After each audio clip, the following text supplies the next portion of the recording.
Hello again. Welcome to the latest episode of the F-Rated podcast. I'm Anu Anand, journalist and broadcaster. And I'm Holly Tarquini, the founder of the F-Rating, which, as I'm sure you know by now, is a feminist film rating to champion women in film.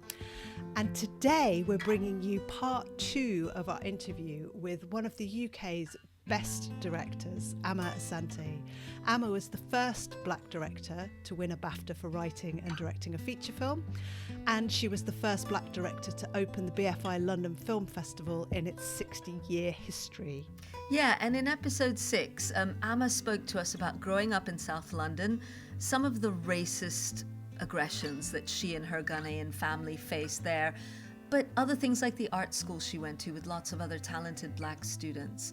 And Holly, I actually didn't realize, because she's really self-effacing, I didn't realize that her mum, along with running a Ghanaian grocery, would work as a cleaner in the morning and then in the evening before and after running the shop. So Amma's come from a really interesting background, her childhood, etc. Yeah, it was just a fascinating story. But also that makes sense because Amma's got such a strong work ethic. The amount of research that she puts into her films is legendary. And of course her time working as a child actor on Grange Hill, which was the old BBC children's drama series, which apparently they've just announced they're going to make into a feature film. And they're going to bring back... But I heard that. Yeah, and I really hope they would be fools not to ask Not to bring Amma. her back. Well, not to ask her to direct it. Yeah. Bring her character back, but get her to direct it. Yeah. And of course, then she went on to secretarial school and got her typing speeds up by writing a script, which is a remarkable story, isn't it? So if you haven't heard episode 6, go back and listen to what Amma's childhood was like. But today, we'll hear how she went from writing to directing, and directing films that feature characters that are defined in some way by race. So whether it's her period drama Belle or the historical drama A United Kingdom, you'll hear lots more details about these films in a minute, or her film about Afro-Germans under Nazism titled Where Hands Touch. This conversation with Amma is definitely one of the most intelligent, nuanced, layered conversations I've had in the UK about race, about film, about storytelling, about navigating opportunity. And it's interesting too, Holly, because, she's not fringe. She's made commercially successful films. She's done incredibly well, and she's made very different films. Yeah. So here's part 2 of Amma Asante on the F-Rated podcast. So, Amma, you went from secretarial school to doing your first script.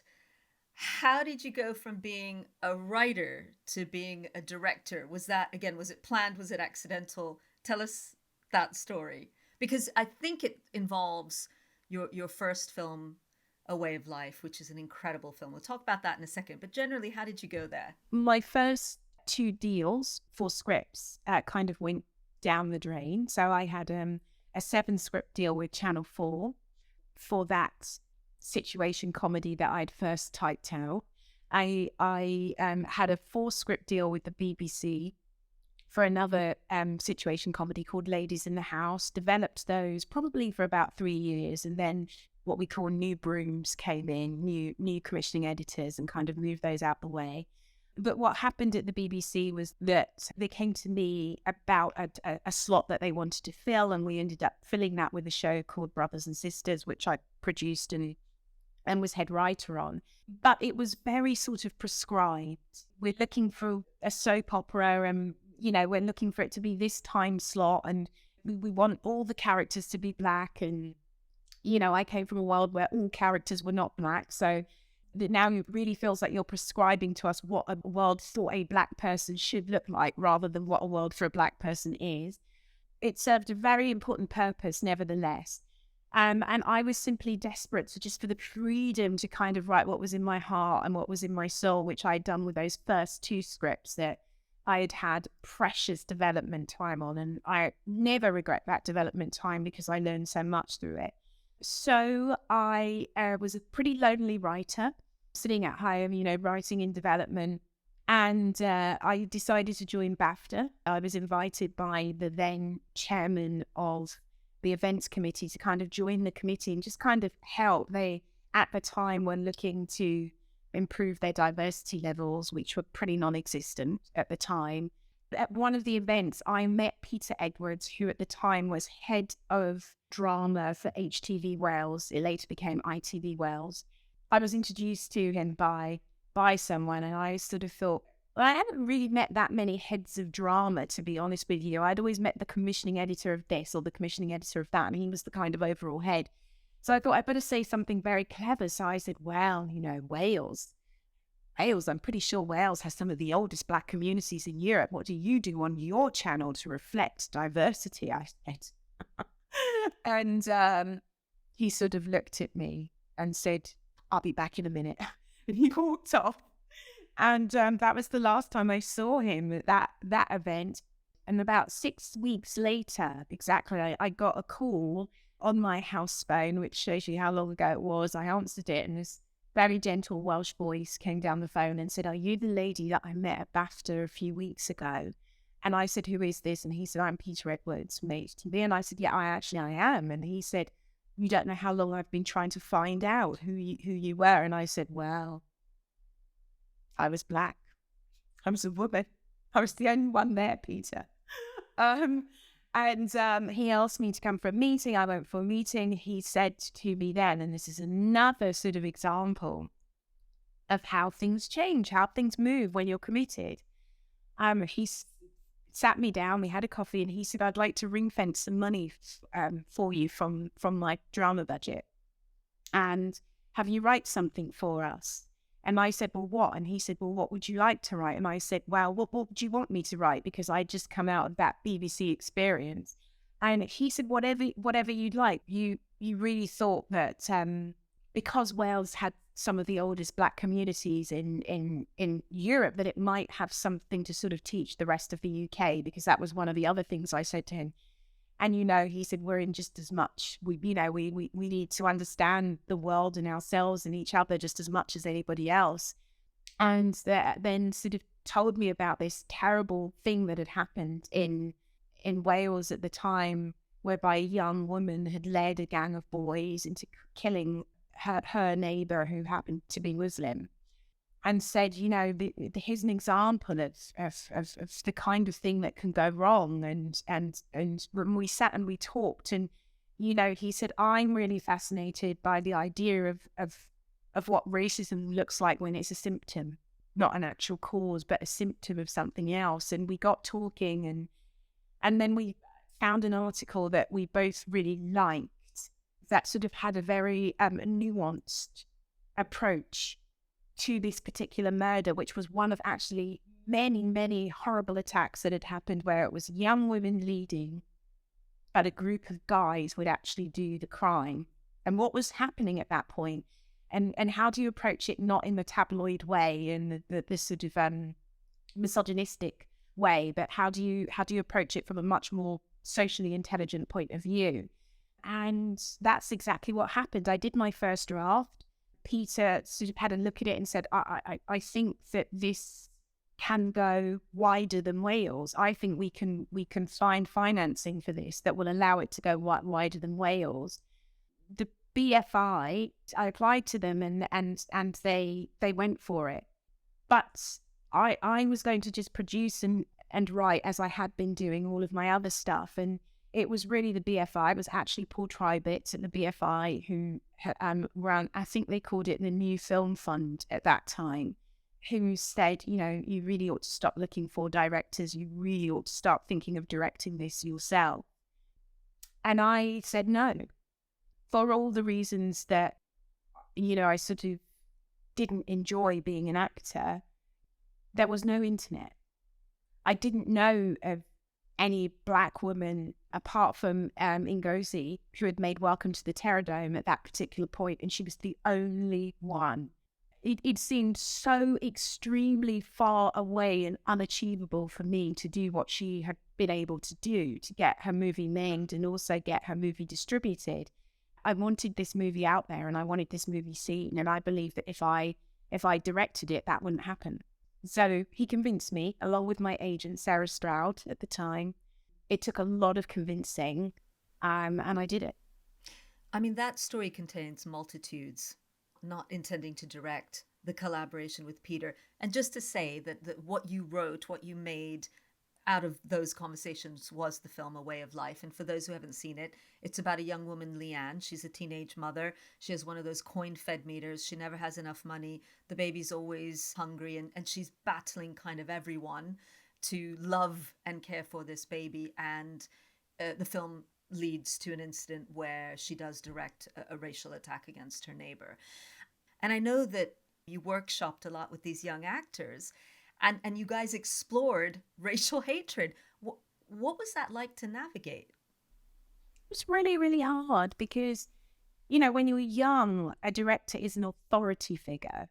So regardless of what color you are and what color that, the kids you're directing are, they see you as an authority figure. And so the collaboration that should happen really has to be nurtured because they have to be able to see it as a kind of partnership. These were wonderful, wonderful, brilliantly talented young people at the time. They're all parents and completely grown up today, adults, married and living lovely lives.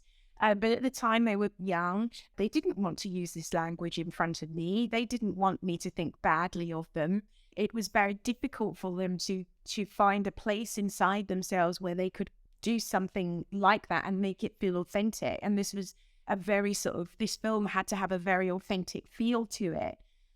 I think that one of the weird things about being the child of an immigrant, but weird in a good way, is we are forced to see the world from different points of view. We have to. It's called survival. What I understood and where my curiosity lay, I understood what it felt like to be a Black person or a person of color on the other side of what racism felt like. What I wanted to explore is what motivates you, what moves you, what causes you to behave the way that some of the people that were horrific to us when I was growing up. What motivated that? What might that be? And also at a bigger level, at a much higher level, at the 10,000 feet level, what are the structures of society that kind of create the framework for this kind of thing to happen? What happens in a world where society and its structures make it really, really easy for you to not look at what you should be looking at, but to look at what it wants you to look at? You don't question the right people as to why you're in the situation that you're in. So if you can blame the Muslim across the road, if you can blame the Black family that you've just seen move a new bed in, if you can blame the Jewish family that look like they've got nicer curtains than you, that's an easy distraction that stops you from looking at why is it that if you're poorer, you're likely to have a meter, but if you're poor and you have a meter, you're likely to pay more than the wealthy.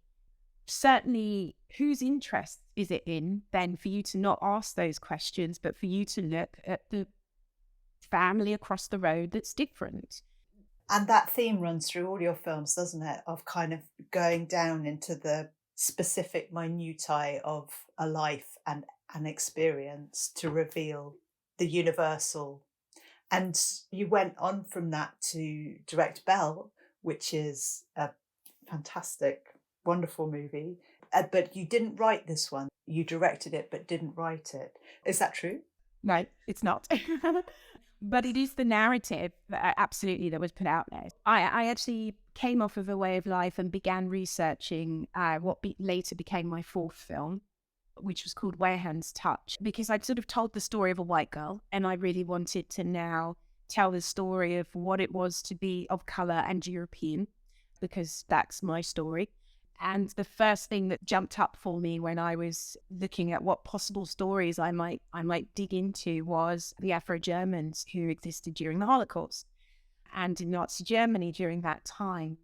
And so I actually began developing and writing that, heavily researching. I researched for a very long time and got development financing from the BFI again, the Film Council. But it was really perceived to be just too big. It's like, nobody said this to me, but the feeling really was, why does this Black woman want to tell us a story that's set, during World War II, about the Holocaust? That's definitely not the realm or the sort of territory that Black women should want to or need to tell stories in. This is, tell stories about yourselves in places we expect you to be, not where we don't expect you to be. There was very, very much that feeling, and very, very quickly I sort of realised I was going to have to do another film to prove that this movie was not too big for me. And at the time I was sort of there was also this thing of, Amma does really tough and she does really rough, and we know Amma does really tough and really rough movies, but can she do anything polished? And so the producer of Belle sent me a postcard image of the painting, and had been trying to tell a story about Dido Belle for a really, really long time. And can I just jump in? The painting is extraordinary. It's these two girls, very sort of English historical drama looking, lovely long dresses. One of them is mixed race, one of them is white. And this painting exists. And her father had her with a woman in the West Indies, and then had brought her to his uncle's house and said, I have to go back on my ships. Please look after this mixed race girl. And so she did actually grow up in Hampstead in the middle of London in a big stately house as a mixed race girl in that antique white world, or certainly we're always told it was a uniquely white world. I'm just always so annoyed that when we look at history, it's always white. But anyway, I just wanted to say that. Please continue. So she was a biracial girl raised as an aristocrat by her own blood family, but the white side of her blood family in 18th century England. The painting hangs at Scone Palace. The original real painting hangs in Scone Palace in Scotland, which is the birthplace of her great uncle who raised her. And there is a reproduction of the painting which hangs today in Kenwood House, and periodically the original is brought across. And so I was sent a picture postcard of this, and I was asked to write. I did. I told the story that you see on screen. Unfortunately, when all was said and done and we got to the edit, so if you look at, it's really interesting because I'm putting together some papers for the BFI archives. On every single call sheet, I'm down as the writer and the director because that's what I was. And then during the edit, which unfortunately was a period where my father was dying, he'd been ill for a while, but we hadn't expected him to get so sick that he would die, but he was dying. I learned that I was being taken to arbitration for what I learned. It was an organization called the Writers Guild of America. Our movie was completely British and was financed through British money, shot in the UK, all of it. But a writer that the producer had worked with previously for an HBO version was subsequently dropped. But it was the same director, and in Writers Guild universe, they therefore deem that as the same project. They'll say, is there a Dido Belle in our writer's version? Yes, there's a Dido Belle. Is there a Lord Mansfield? Yes, there is. Then I go through the list of characters and you go, yeah, but that's history. It's called history. That's what it is. And consequently, my writer's credit was completely taken away and given to somebody that I'd never met. Yeah, and it was quite a process to go through. It was my first experience of Hollywood without ever really going to Hollywood or doing a Hollywood film. And I have since learned how common this is. There are sort of two versions of what you do if you're looking to work with a writer, or if you're looking to know who wrote something. Credits are not necessarily the thing that you go by. Unfortunately, not even IMDb is, because IMDb has a deal with the WGA, and once the WGA arbitrate for something, IMDb is forced to credit only the person that the WGA say, and you can't even put uncredited. So if the WGA haven't arbitrated it, you can say uncredited writer, but if they've arbitrated it, IMDb cannot. But Amma, at least that makes sense. Thank you so much for telling us, because it so entirely seems an Amma Asante film. And it's and it is an Amma Asante film. It says that, and it's actually dedicated to my father. At the end, all of that comes because we didn't know until the very last minute that, and not only could it be swiped away, but that it would be swiped away. And of course, the person who has the credit entirely believes that they deserve it. And by WGA rules, the rules that they arbitrated, I guess that's what happens. And you sort of have to go forwards, understanding that the way you leave your residue on this earth through your work is through your style of storytelling. And what I had to learn is that my style of storytelling is my style, and that's not something that a credit can take away. That's not a voice. It sounds like a kind of bruising realpolitik lesson in kind of filmmaking. But as you say, the story, the way it's told, you were talking about, they were saying, Amma Asante can't do a polished piece. It's so beautifully made. It is so polished. Gosh, watching it now, and then like Bridgerton, you're like, wow, this was it. This was the original. This was like this beautiful Black woman on screen in that world. Did you kind of see that coming, or do you think that planted the seed? Did I see it coming? I didn't know that. I think that when you're the first to do something in a particular way, others will come afterwards. I think you're always aware of that. I'd had received sort of praise from Shonda, and Shonda had sort of tweeted out when Belle came out, run, don't walk, to go and see Belle. So I knew she was a fan. I mean, this is the beautiful thing about what we do. It's time stamped, and it exists beyond us. It's beyond me. It's beyond what I do. I'll be gone. If I had kids, they would be gone, and if they had kids, they would be gone. And Belle will still exist, and it exists as a sort of product of its time. In some ways, a product beyond its time, and a product that should have been made much earlier. Why weren't we doing this? Why wasn't the BBC doing this?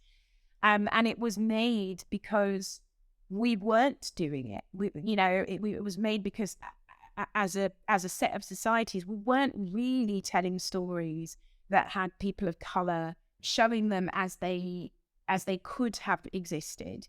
So the fact that something like Bridgerton exists today is purely the purpose of me making Belle, was to say we should be opening up these floodgates and we should be allowing these stories to be made. And Bridgerton is obviously pure fiction. I'm a lover of history.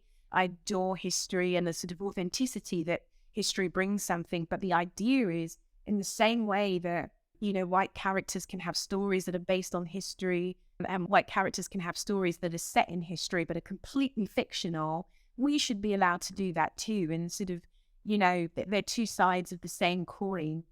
And moving on to your next film, again, a historical story. And again, I enjoyed it so much, and for exactly that reason. I mean, my family is Indian origin, and I never see the epic television series of the Nehru dynasty on film with those characters front and center. So when I watched A United Kingdom, which is an amazing real life story about Prince Seretse Khama of what is now Botswana, marrying this office worker from Croydon, this white woman, and the two of them not only defying their families, but then being embroiled in kind of this international political opposition, where the South African government of the day, the British government of the day, wanting to sort of soothe over apartheid feelings, tried to keep them apart. It's an incredible story. And I love that moment when Ruth, the white wife of Seretse Khama, gets to this village in Botswana, and that look in her eye when I think she hasn't realized what it's like to be the only one who doesn't look like everyone else. And she suddenly has this look on her face like, oh my God, I'm the odd one out.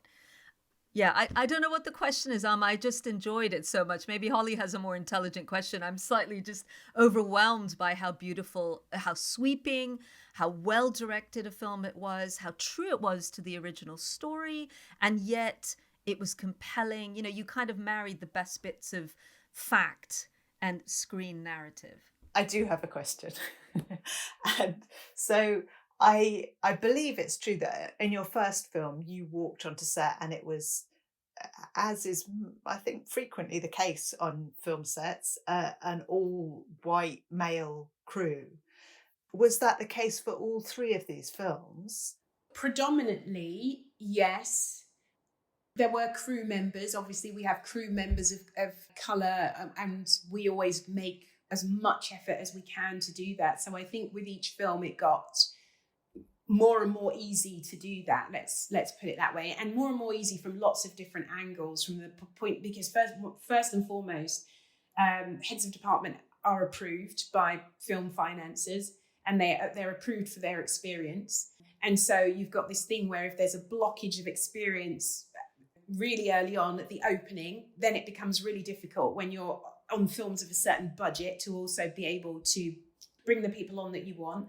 But we did, to a certain extent. I would say that the film that really had it the most and allowed for us to be able to do it the most was a United Kingdom, because obviously we were filming in Africa. We had a really international crew on a United Kingdom. We had a Czech Republic crew. Some of our crew was from Italy. A lot of our crew was from America, and we had South African crew as well. And then we had Botswanan crew too. So it's always something that we do, and we make an effort for. What I have chosen to do, I do it in slightly different ways each time, because I want to be able to kind of pass on in some way the gift of those early women that I spoke about at Fox, to really be able to support a filmmaker in sort of moving their career forward somewhat in the way that I was able to move my career forward after that meeting at Fox. It wasn't that those women did it for me. It was that what they offered me was the sort of the feeling that my engine had some oil in it, some petrol in it to go forward. It's really important to me to have someone, to have at least one woman, but usually more, usually a woman of colour, to shadow me when I'm on set. And the idea is that they don't work on set. They're not runners, they're not interns. They sit next to me at the monitor, and they're with me, and they see what I do. And so they're with me in my trailer in the morning, and they're with me at the monitor, and often they're with me when I go over and speak to the actors, or I come back and I tell them what I've done. And the idea is that they have a way of being able to say, when they're trying to get their own films off the ground, I've been on a real set, I've sat with a real, I've been mentored while Amma was making her own film. That has become the thing that I strive to make happen really with each film, as well as obviously trying to make the crew as integrated as possible. Amma, I feel like maybe that's really interesting, but I also feel like one bit of the question Holly's asking is sort of what it was like for you, because if you come on set and you're a Black female director, so you're already exotic and othered, and possibly people are going, oh, she can't really do this. How do you cope with that? I mean, you've made it more diverse for other people, but how is it for you? Listen, I think that what happens is my first film was just that. It was a first. And by the time you get to the second and the third and the fourth, you're doing what we all do, which is that you're getting used to being the one that has to prove themselves. And we are so used to that as women, particularly women of colour. We just adapt. There are very few that question, and for the ones that do, I've had strange things happen to me on set. I've had very, very weird things that have happened to me on set, and thankfully not had to work with the people again that have done them. But the whole idea when someone does something to you is that they're trying to shift you off balance for a process that has to go on for weeks. And if you allow that to happen, they win. So you swallow and you move forward, and you look at the bigger picture, which is to finish your work. And the more of these jobs you finish, the more able you are to help to change the game in different ways. And the film, Amma, that I think maybe you feel, I mean, I feel as though you proved yourself on your first movie, and everything else should have fallen in line. But it sounds to me as though your real kind of baby was Where Hands Touch, that was the film that you'd started out. It took you, I think, 12 years to get made.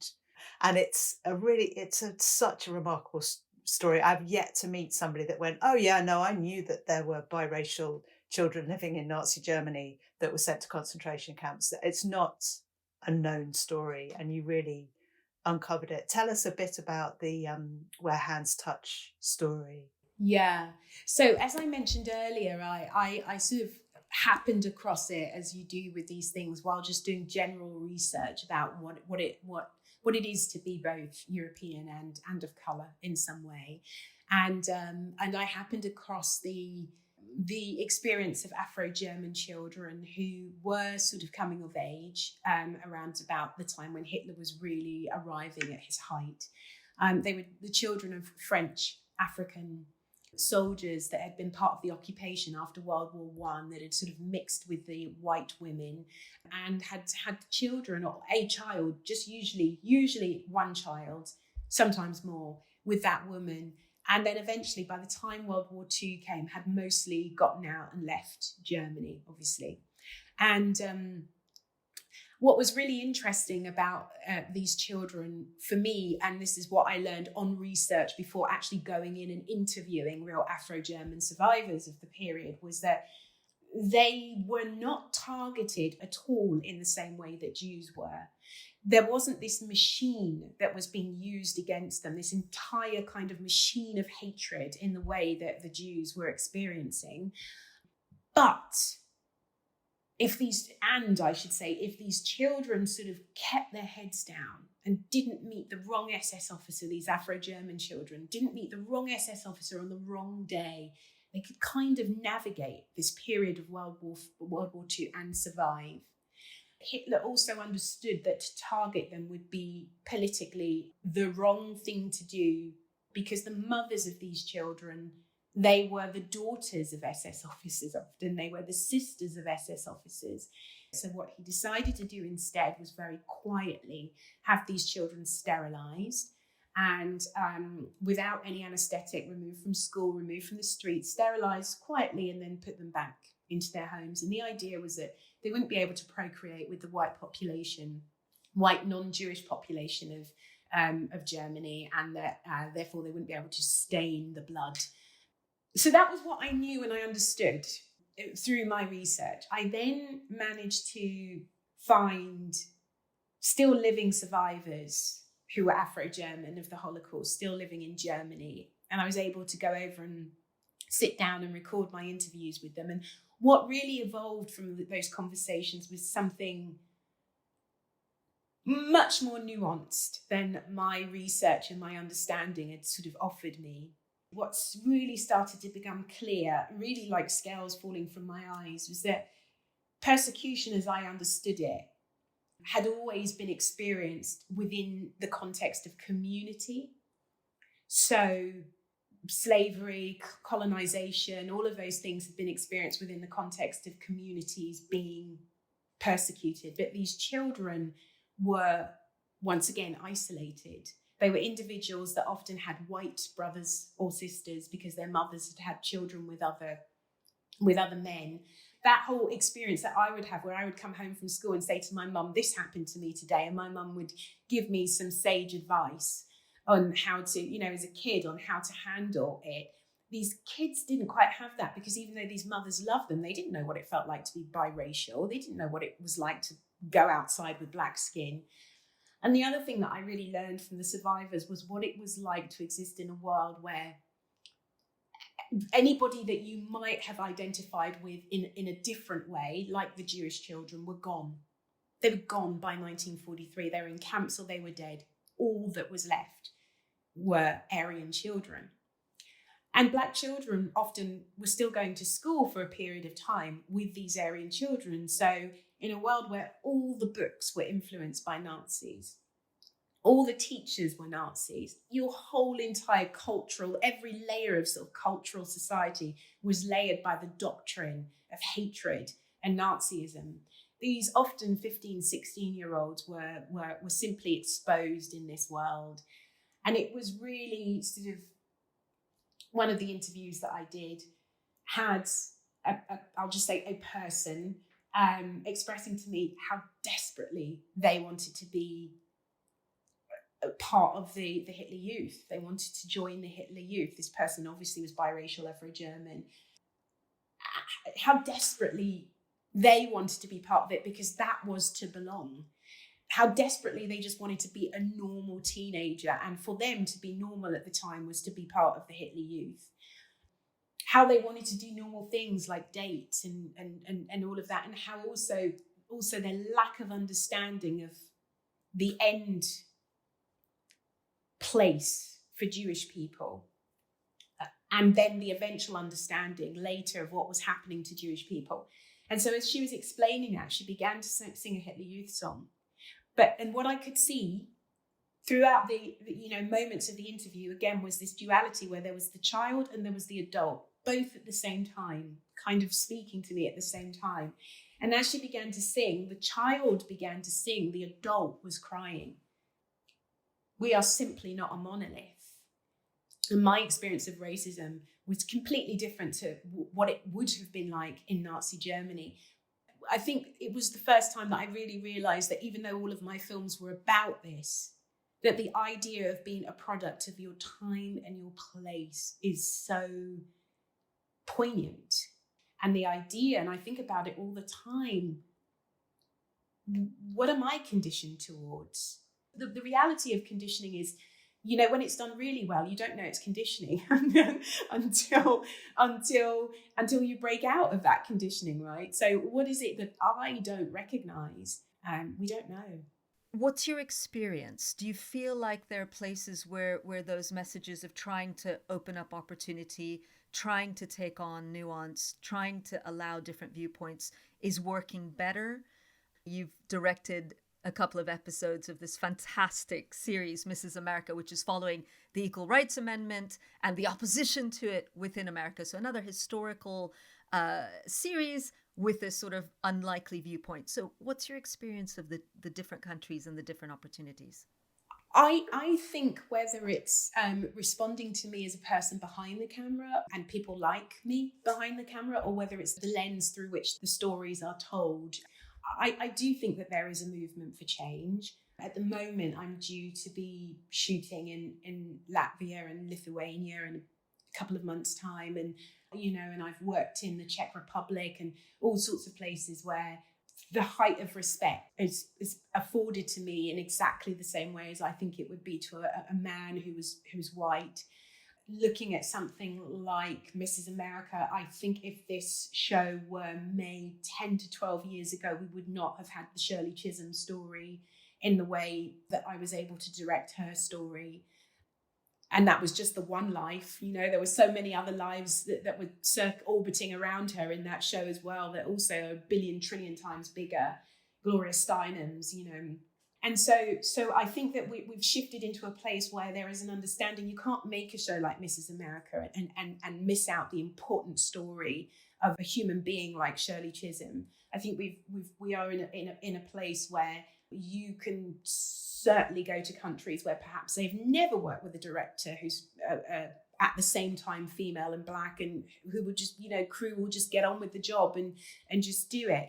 Are there more opportunities? Yes, I'm seeing more opportunities. Weirdly, I had a dream about Destiny Akagra last night. I have to text her and say I had a dream about Destiny, and it was a great dream because, as you know, Destiny is a British director. She's a woman of colour, and Destiny was just like, I was just sitting back and I was just watching her, and she was just killing it. She was out there and she was speaking to someone else, and they were saying, they was in my dream, they were sort of saying to her, oh, Destiny, on this next one, you got to go out there and kill it. And she's like, I've got it. I know, I'm fine. I've got it. There was no level of discomfort. There was no level of sort of challenge or trauma or anxiety. It was just the kind of a calm, peaceful dream of success and achievement, more than hope, achieved hope. I definitely look around me and I see a world in which I'm absolutely not alone. And we need more. There's no doubt that, we have to keep, pushing forward and doing more. But this is not the same as the moment in which I picked up my BAFTA and I'm the only anymore. I'm in a world that is slowly and brilliantly being populated by other women like me. And that feels good because then we become in a place where it's not about, oh, well, she was let in just because she was Black. We're in a place where our work is competitively on a platform, competing with each other's and competing with everybody else's, as it should be. It's not the one that's there to tick the box, but it's the sum that's there to offer the power that every culture needs, which is the power to dissect and to question and to challenge and to reflect and to influence. And you cannot do that from a single point of view. You cannot. You really can't. But that is the most perfect spot to go out on. That you are absolutely killing it. And yes, because being the only one and the first one must also be akin to being the lonely one. And it's really fantastic that the industry is changing. And yes, we will keep pushing for change and we will keep championing all the people that come in. We must. Thank you, Amma. Amma, thank you for making time for us to talk to us. Thank you for your films. It's just been an absolute pleasure. Thank you so much. Thank you both for hearing my story. It's much appreciated. It's always cathartic as well to be able to look back and work out how one wants to move forward as well. So thank you for giving me that opportunity and good luck with the podcast. I am so pleased that we waited 2 years to get Amma on this podcast. Me she too. worth every moment? Yeah, she was, just so full of heart, so much intelligence, and she's stunning and just generous, and yeah, I don't have a bad word to say about her. As a journalist, I feel I should, but I don't. She's brilliant. You're not working at the BBC now. No, you don't have to go, oh, but the bad thing about Amma Asante, because there isn't. No. She's just great. Yeah. Yeah, she's so good. Right. So we're not quite sure what she's doing next, Holly, because we didn't really ask her. And there's a little bit of information online. She does seem to have lots of projects in development, but obviously the one she's already done, we would highly, highly recommend in case you didn't already get that from the conversation. But along with her existing films, I was looking around, just kind of looking for Black film directors in the UK. And actually the BFI has a page that's dedicated to Black Britain on film. And you can watch lots of shorts, and not just contemporary ones, but I loved it because you've got black and white ones that go back decades. So it really made me think of her because it's storytelling, but there's an element of history as well. So that's a real treat. Oh, nice. And I'd like to give a shout out to, there's this brilliant company based in London, but I'm hoping they're going to move to Bristol at some stage, called We Are Parable. They were founded by Tian and Anthony Andrews, and they put on events around Black films. So things like Black Panther and The Woman King and Till, and their events just look magnificent. So I highly recommend everybody go and check out weareparable.com. Fantastic. Well, there's some more resources for you. Remember, we've got loads and loads of films we've already recommended, so check those out. And for now, that's the end of season 1 of the F-Rated podcast. We hope to be back with more conversations featuring films made by women, by intersectional feminists. And so if you like films and you want to keep up with those, keep track of us. In the meantime, please tell everyone about the podcast. We've had more than 2,000 downloads. That's amazing. We've had fantastic reviews. So if you can like the podcast and follow it or share the link, that would be absolutely fabulous. And for now, thank you so much for listening.